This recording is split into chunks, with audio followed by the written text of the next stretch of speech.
देश की मशहूर गायिका और स्वर कोकिला से जाने जाने वाली लता मंगेशकर का निधन हो गया है।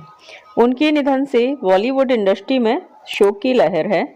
राजनीतिक दलों से लेकर बॉलीवुड से जुड़े दिग्गजों ने उनके निधन को अपूरणीय क्षति बताया है।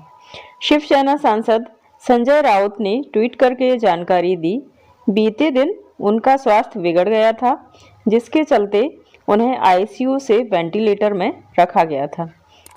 रविवार को शिवसेना सांसद संजय राउत ने ट्वीट करते हुए जानकारी दी कि महान गायिका लता मंगेशकर का निधन हो गया है। डॉक्टरों ने इससे पहले शनिवार को जानकारी दी थी कि लता मंगेशकर को स्वास्थ्य स्थिर होने के बाद वेंटिलेटर से आईसीयू शिफ्ट किया गया था, लेकिन अचानक बीते रोज उनकी सेहत बिगड़ने लगी। इसके बाद उन्हें फिर वेंटिलेटर पर रखा गया। रविवार सुबह उन्होंने अस्पताल में ही आखिरी सांस ली।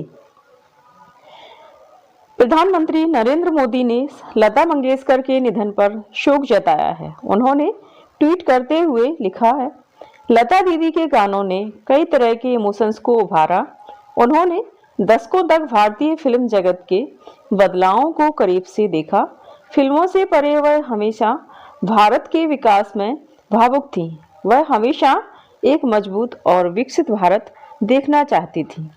लता मंगेशकर के निधन पर तमाम राजनीतिक और बॉलीवुड इंडस्ट्री के लोगों ने अपनी प्रतिक्रिया देनी शुरू कर दी है।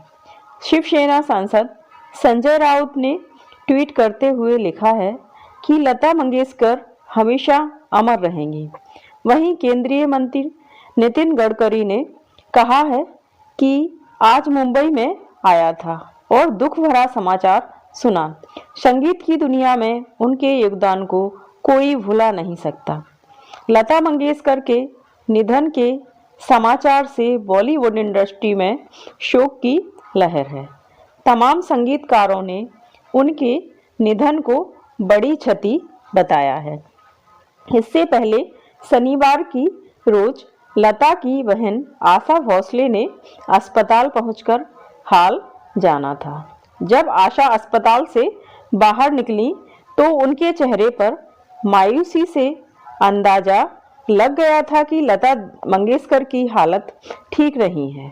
उसके बाद रविवार यानी आज लता मंगेशकर की निधन की पुष्टि हुई है। 28 सितंबर 1929 को इंदौर में जन्मी लता मंगेशकर भारत की सबसे लोकप्रिय और आदरणीय गायिका थी। उनका 6 दशकों का कार्यकाल उपलब्धियों से भरा था।